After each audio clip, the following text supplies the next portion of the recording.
nakurat ko sa kong amigo ba kay nagparamdam na ako niya nangumusta.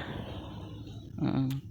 Siyempre kita amigo gud kaila, pero dugay na mi nga wala na ikuha nato kontak nga amigo nato, no. Nagparamdam og galit niya pagkaugma nangutang og kwarta ang kanahan na maylo.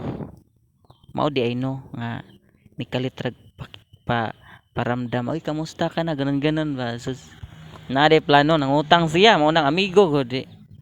May kay siya mo istorya na ipautang na ako ang iyang saad sunod semana. Niabot na lang og bulan. Wala man gyapon nya dili naman magparamdam. Chatan nimo. Di naman gani isin. Murag ako na lay naulaw, murag kita naman day maulaw ron no maningil. Gamiton ra ba unta nako kay mahal na kay gasolina, ipalit unta nako gasolina karon. Pastilan. Usob pay layog di og di na jud ko magpautang.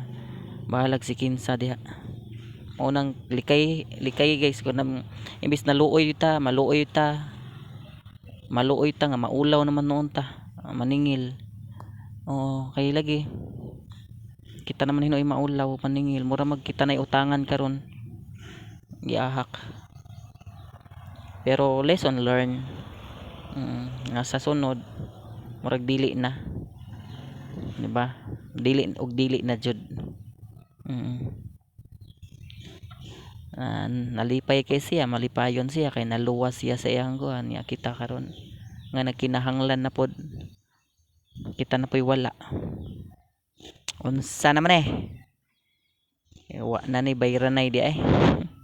Kapaet nya karon moadto man kog kuan bye kay mo palit lagi tag isda nya watay gasolina kay mahal kayo.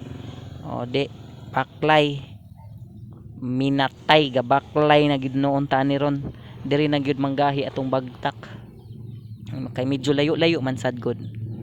Oo, pero never again. Dili na gyud ta magpautang, no. Mangayo na lang kaysa utang nga saran ka kay bayran lagi ko no ana, pero dili di ay.